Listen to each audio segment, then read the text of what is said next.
Regents Review, June 2018, problem post number 4. On the set of axes below, graph the following system of inequalities. To do this, we need to put both of these inequalities in slope-intercept form. Slope-intercept form being y is equal to mx plus b, where m is the slope and b is the y-intercept. So I'm going to take each of these and solve them for y. I'll start with the first one over here. 2y plus 3x less than or equal to 14. To solve for y, I'll need to subtract 3x from both sides. So 2y is less than or equal to negative 3x plus 14. They can't be combined because the 3x is an x term, 14 is not. Then I will divide both sides by 2. So y will be less than or equal to negative 3 over 2x plus 7.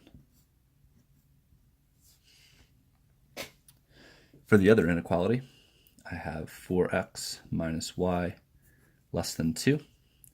I will subtract 4x from both sides. Again, I cannot combine these because they're not like terms. I won't forget about my minus sign here, so I have a negative y less than negative 4x plus 2.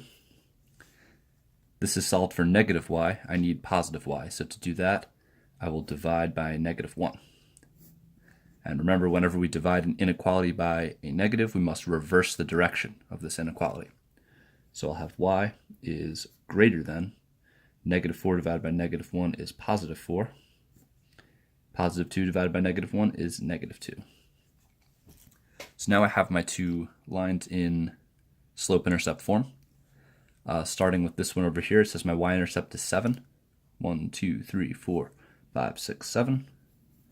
Make a dot. My slope is negative 3 over 2, so I'll go down 3, right 2.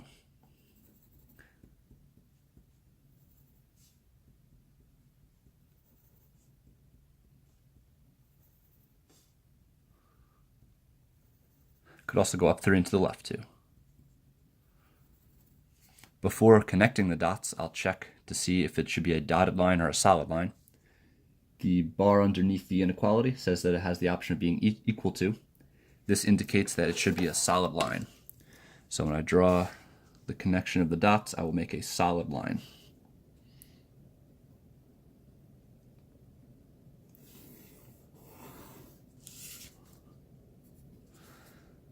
Put some arrows, and I will write the equation, or the inequality, of this line at the tip. Y is less than or equal to negative 3 over 2x plus 7.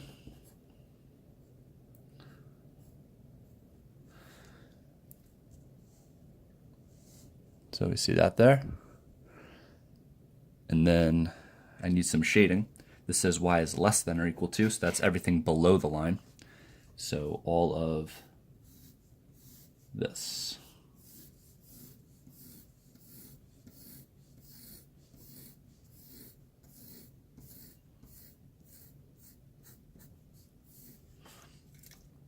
And just to clean it up, I'm going to make sure I don't go past my line at all.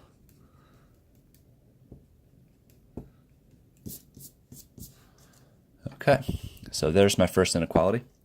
My other inequality here says y is greater than 4x minus 2, so I'll start at negative 2. 1, 2. And I'll go up 4 units and to the right 1 unit. 2, 3, 4 over 1. 1, 2, 3, 4 over 1. Could also go down 4 and to the left 1.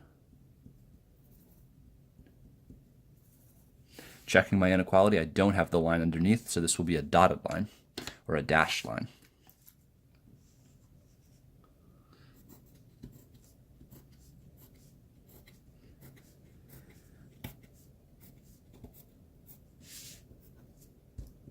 Put my arrows, and I will write the inequality at the tip. Y is strictly greater than 4x minus 2.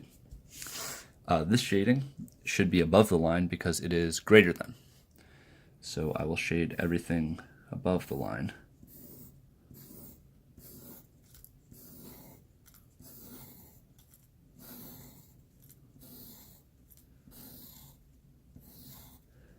Now notice we have some overlap in the shading occurring in this region over here.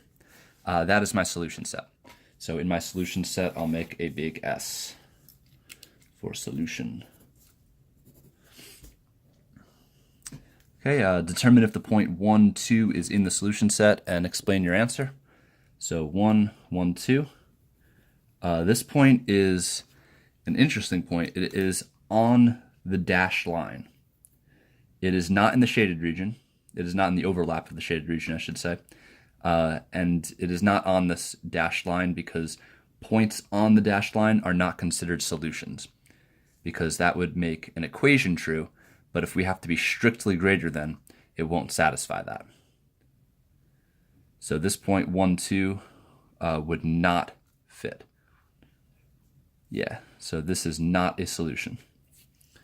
So 1, 2 is not a solution since it lies on dashed line.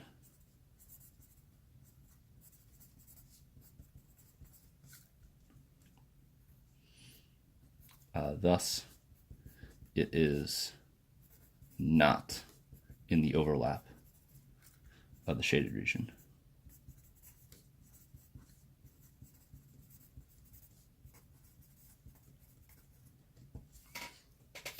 Okay, so 1, 2 is not a solution because it lies on a dashed line. Points on dashed lines are not part of the solution set.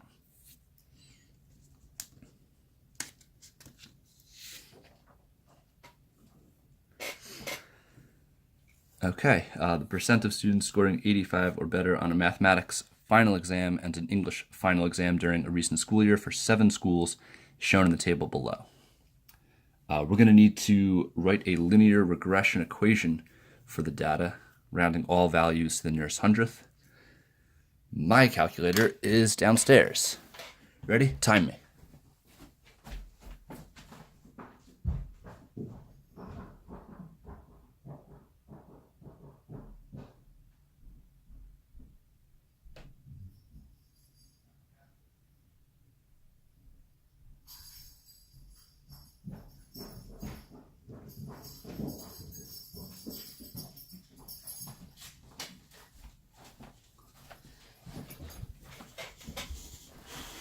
Okay, so we got to calculate some linear regression. So we'll go to Stat, over to, actually right on Edit, and if our list isn't cleared, we'll go up and highlight the list, hit Clear, hit the down arrow, and your information there should disappear. Let's enter in the data.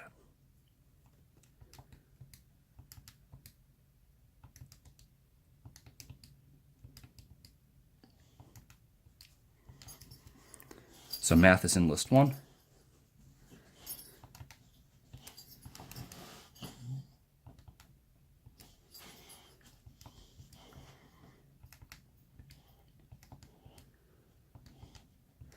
And English is in list 2.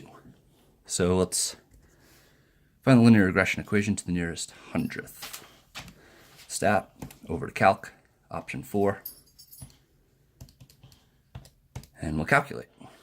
So here's our regression equation, y equals ax plus b, and we'll substitute the a value for a, the b value for b.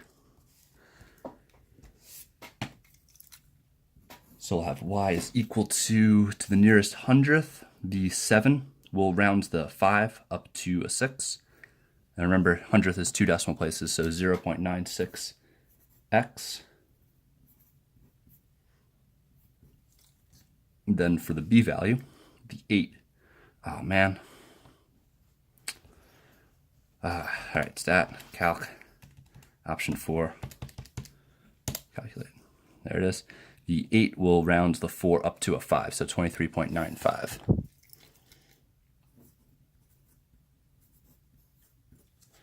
Okay, so there is our linear regression equation. This says state the correlation coefficient of the linear regression.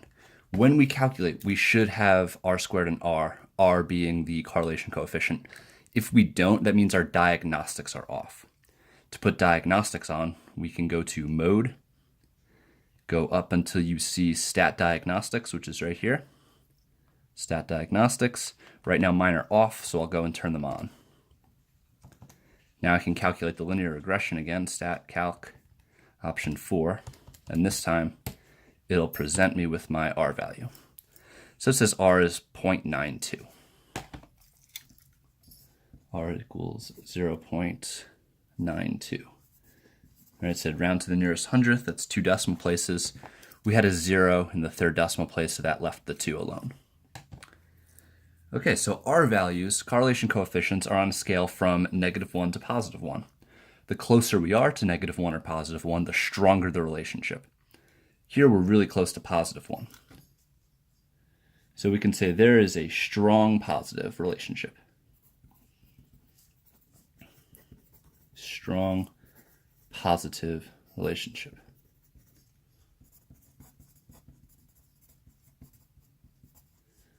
Between math scores and English scores.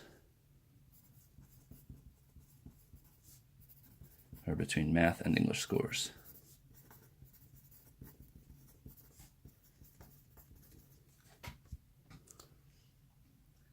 Okay, so we've stated what that means mathematically.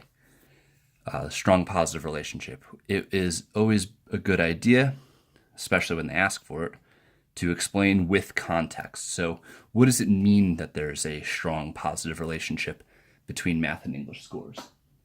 It means that those who scored 85 or above on math exams are increasing, and those who score 85 or above on the English Regents or English final exam are also increasing. So as the math scores increase, the English scores will increase as well. So as the percent of students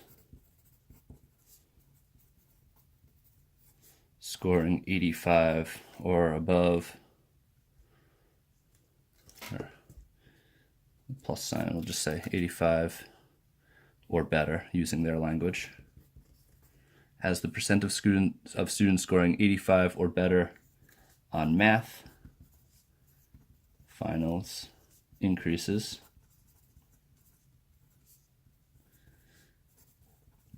so does the percent of students scoring 85 or better on the English final.